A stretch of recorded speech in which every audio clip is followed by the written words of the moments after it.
그 기상 관측 이래로 그 연일 그 기온의 최고치를 경신하는 그런 기가 막힌 열대야 속에서도 지난주에도 다 살아남아서 이렇게 얼굴 볼 수 있어서 너무 감사합니다. 오죽했으면 베란다에 계란을 내놨는데 그 계란이 부활을 다 했겠어요.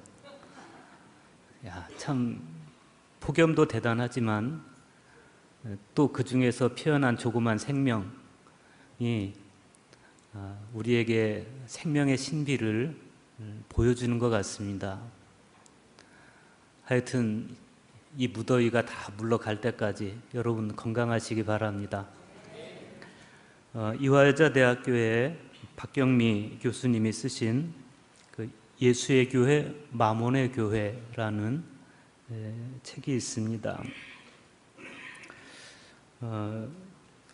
본래는 그 예수의 교회, 마몬의 교회라는 책이 아니고 마몬의 시대, 생명의 논리라는 책인데 이제 그 안에 예수의 교회, 마몬의 교회라는 글이 있어요. 마몬이라고 하는 것은 만모니즘에 물들어 버린 그런 한국 교회를 빗대서 그런 표현을 쓴 것 같아요.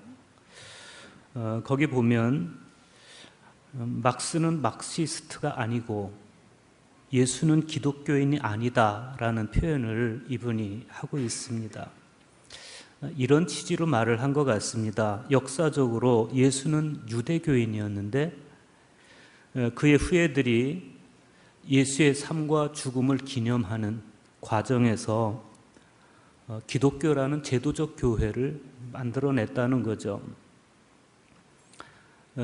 그녀의 그 표현 속에는 현대 제도적 교회에 대한 다소간의 냉소가 반영되어 있습니다. 지금의 기독교는 예수를 기념하는 교회이지 예수를 살아내는 종교가 아니라는 겁니다. 그러면서 그녀는 스승과 제자 사이였던 유영모와 함석헌 이야기를 예로 들고 있습니다. 다산 유영모 선생과 함석헌 선생은 서로를 항상 지극정성으로 대했지만 그러나 매우 엄정한 사람들이었습니다. 한 번은 이런 일이 있었습니다. 함석헌 선생이 정부의 허락을 받아서 간디를 추모하는 기념 행사를 준비하고 있었습니다.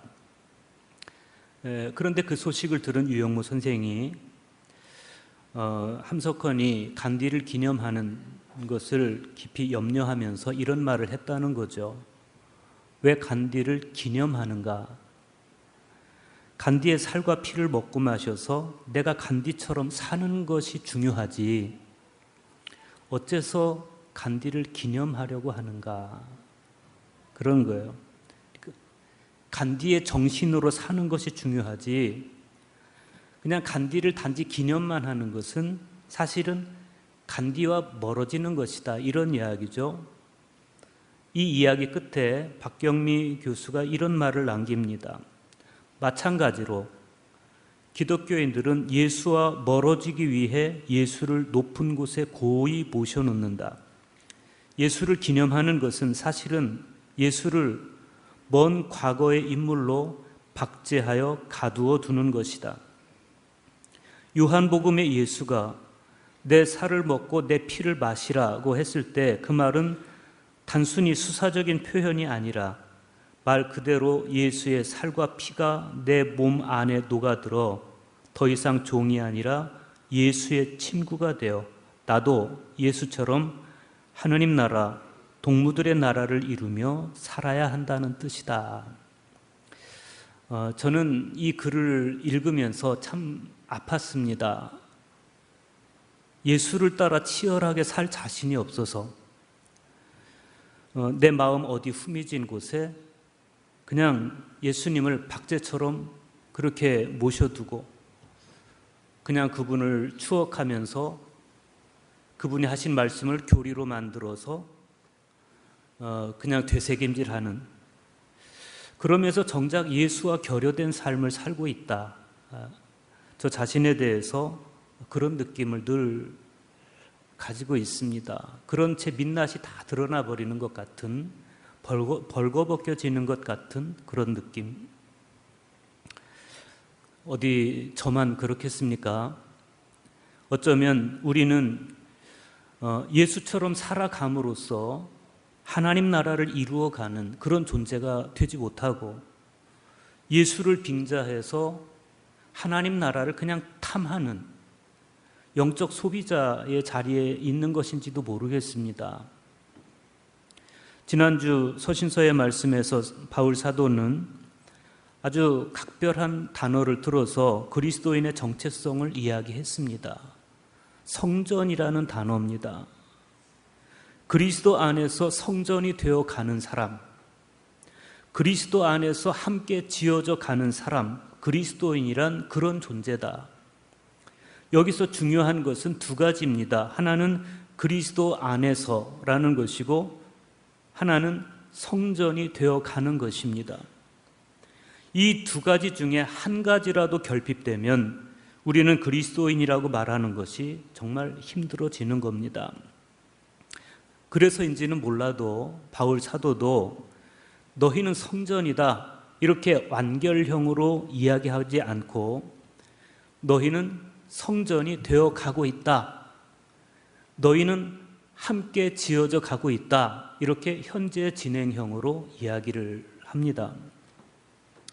우리가 아직은 성전으로서 부족하지만 그러나 종말론적인 가능성은 항상 열려 있다. 이런 뜻입니다. 그래서인지 오늘 말씀에서 사도 바울은 그 가능성, 우리도 성전이 되어 가고 있다. 이 가능성을 붙들고 기도합니다. 특별히 사도 바울은 성전이 되어가는 존재로서 성도가 도달해야 할 세 가지 신앙적 목표를 가지고 기도를 합니다. 에베소서 3장 14절에서 16절 보십시오. 이러므로 내가 하늘과 땅에 있는 각 족속에게 이름을 주신 아버지 앞에 무릎을 꿇고 비노니 그의 영광의 풍성함을 따라 그의 성령으로 말미암아 너희 속사람을 능력으로 강건하게 하시오며 그랬습니다.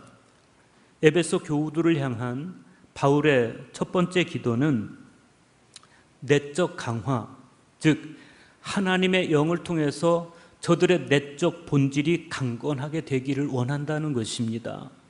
그것은 어쩌면 사도 바울의 중보 기도가 필요할 만큼 현재 에베소 교우들의 그 속사람이 약해져 있다. 그런 반증이기도 한 거죠. 속사람이라는 표현은 인간의 몸과 영혼을 구별해서 외적 인간과 내적 인간으로 구분하는 그런 헬라 철학을 기반으로 하는 이야기입니다. 사도 바울은 고린도후서 4장 16절에서 이 속사람을 하나님에 의해 창조되어 새로워진 사람 이렇게 표현하면서 겉사람과 대조시키고 있습니다.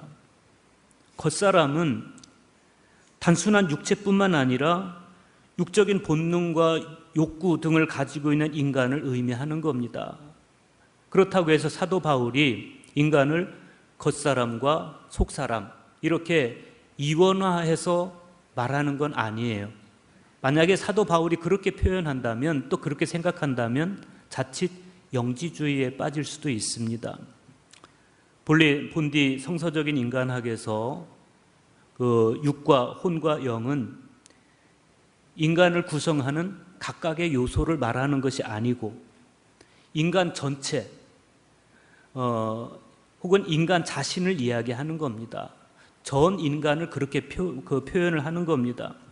그래서 속사람이라고 하는 표현 자체도 그것이 겉사람과 속사람으로 이원론으로 이해된 인간의 두 영역 중에 한 부분이라든지 혹은 속사람이 겉사람보다 인간의 더 높은 단계라든지 그렇게 이해하면 안 되는 겁니다.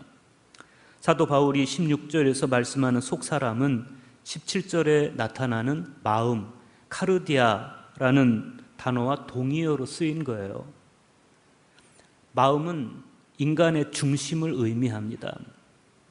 마카리우스라든지 과거의 헤지카스트들은 인간의 이성이 마음에 있다, 인간의 본질이 마음에 있다, 그렇게 표현을 했습니다.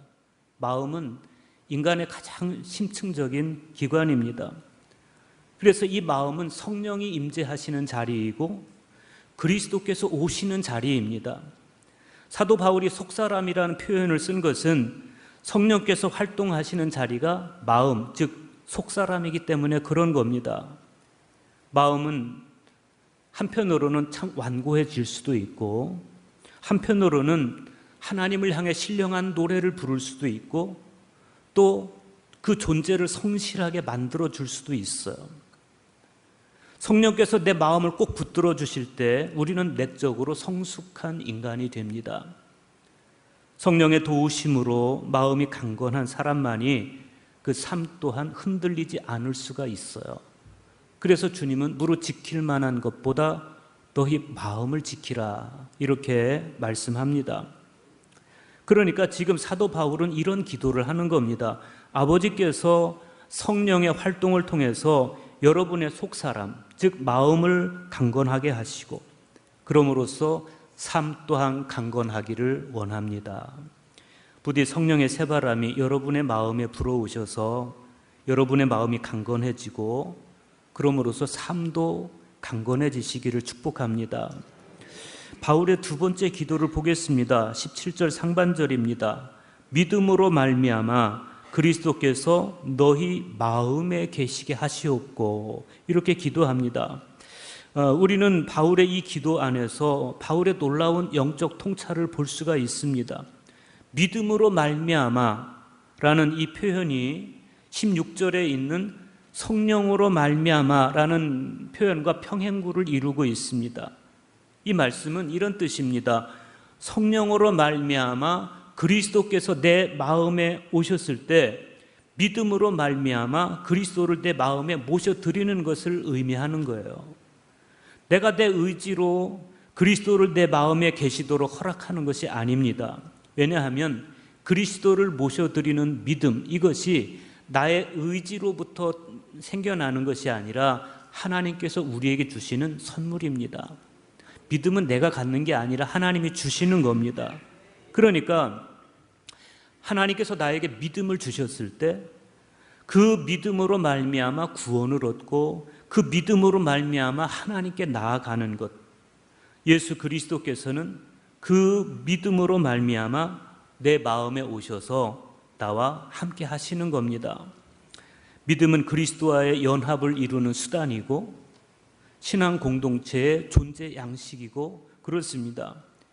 믿음으로 말미암아 그리스도께서 내 마음에 오셨을 때 그리스도로 말미암아 나의 인식 능력뿐만 아니라 행위의 능력도 새로워지는 것입니다. 그러니까 믿음으로 말미암아서만 나와 그리스도와의 바른 관계도 또 나의 인식 능력과 행위의 능력도 더욱더 새로워지고 강건하게 되는 것입니다. 이것이 바로 성전이 되어가는 우리 안에서 벌어지는 일이에요. 바울이 그 진실을 깨달았습니다. 그래서 그리스도께서 에베소 교회 성도들의 마음에 계시기를 구하고 있는 겁니다. 사막의 수도자들의 몸부림을 우리가 생각해 볼 필요가 있어요. 사막의 수도자들, 그들을 헤지카스트라고 그럽니다. 고요함 속에 하나님을 찾아가는 사람들입니다. 그래서 그들을 헤지카스트라고 하고 우리 안에 내적 고요함이 이루어지면 헤지키야라고 합니다. 그런데 그분들은 주님의 현존을 한시라도 놓치지 않기 위해서 단순 기도에 전념했어요. 이집트의 스케테 사막에 살았던 성 마카리우스는 주님이라는 단마디를 끊임없이 반복하라, 이렇게 가르쳤고, 제자가 어떻게 기도해야 됩니까? 라고 물을 때 말을 하기 위해서 시간을 허비할 필요가 없다. 그저 당신의 지혜와 뜻을 따라 자비를 베푸소서 하라, 이렇게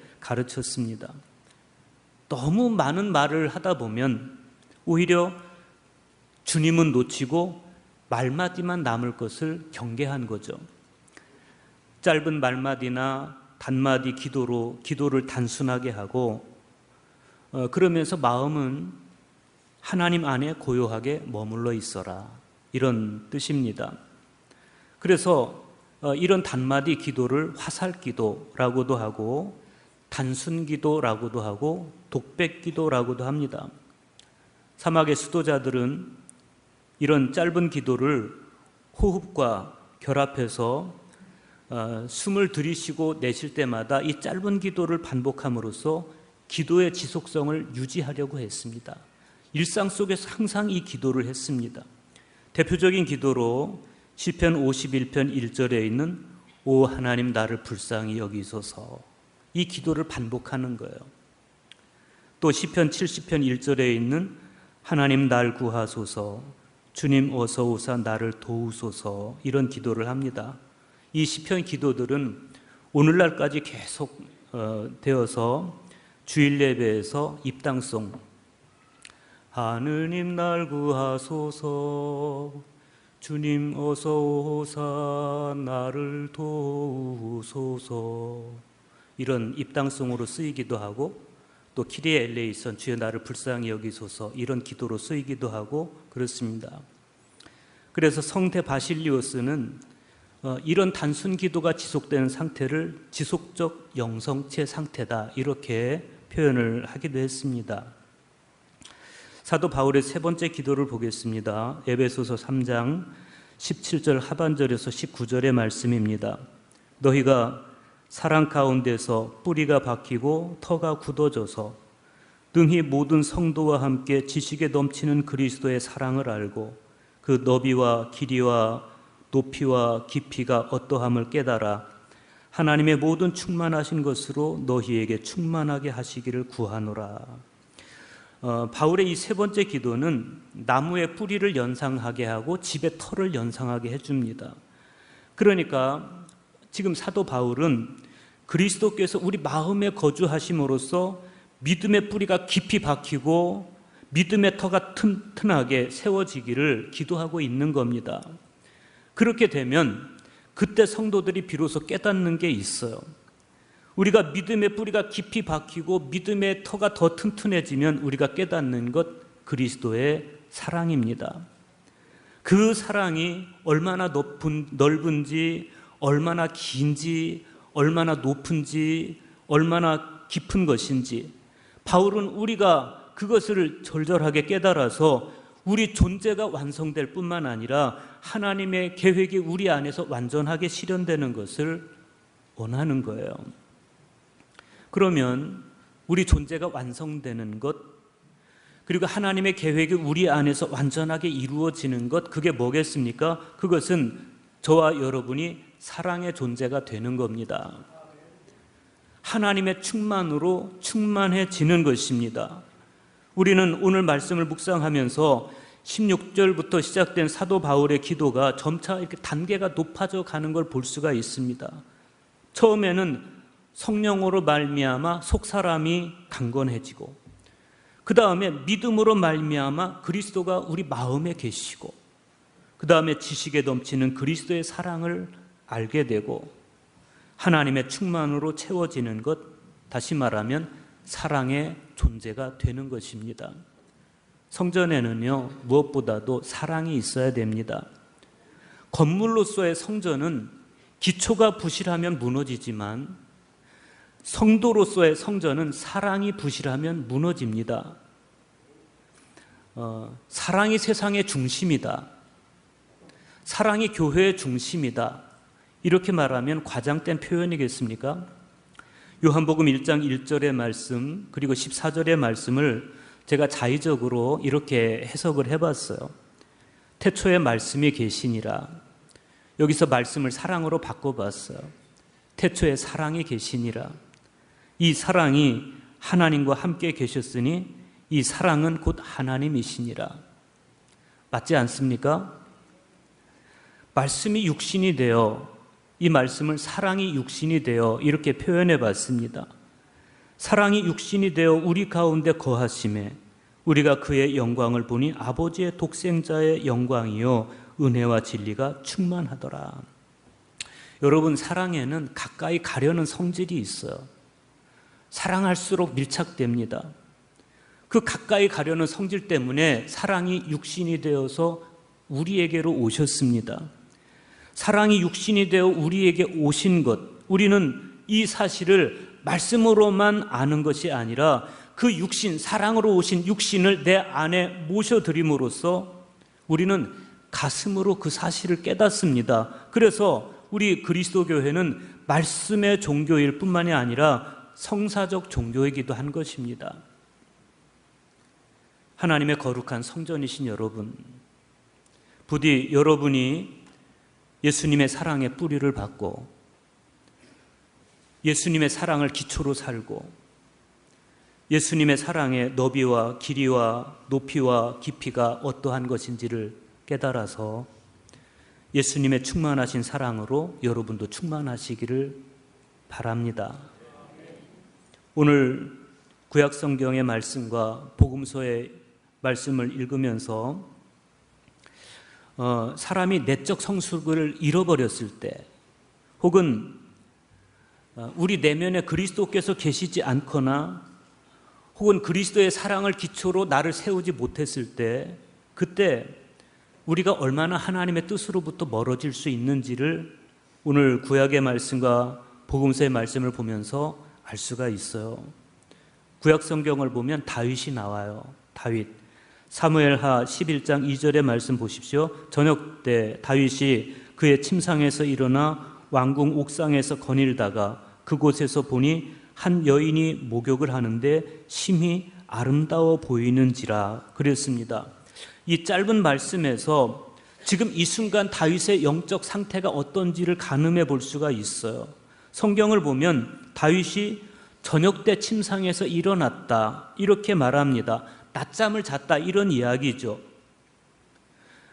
낮잠 잘 수 있죠.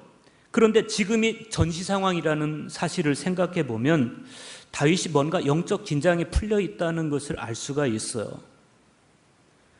그런데 그 영적 긴장이 풀려 있던 상태에서 옥상을 거닐다 보니까 한 여인이 목욕하는 것이 눈에 들어왔어요. 만약에 다윗이 영적으로 성숙해 있는 상태였더라면, 영적 긴장감을 유지하고 있는 상태였더라면 이 목욕하는 여인을 보면서 유혹을 받긴 했겠지만 이겨냈을 거예요. 그런데 이 다윗이 영적 긴장감, 내적 성숙을 잃어버리고 있었습니다. 그렇기 때문에 다윗이 거침없이 간음으로 치닫고 살인으로 치닫아가는 그런 모습을 우리가 보게 되는 겁니다. 심히 아름다워 보이는지라 그랬습니다. 만약에 다윗이 영적으로 성숙해 있었더라면 그녀의 그 심히 아름다워 보이는 아름다움이 야, 하나님의 형상은 저렇게 아름다운 것이구나 이렇게 생각을 했을 텐데 그 마음에 하나님을 잃어버렸기 때문에 그것이 욕정이 되고 간음으로 치닫고 마는 겁니다. 그래서 에바그리우스 폰티쿠스는 안티레티코스, 즉 악한 생각과의 싸움에서 부단한 내적 수행, 즉 끊임없는 기도를 통해서 영혼의 욕정부를 정화하라 이렇게 당부합니다.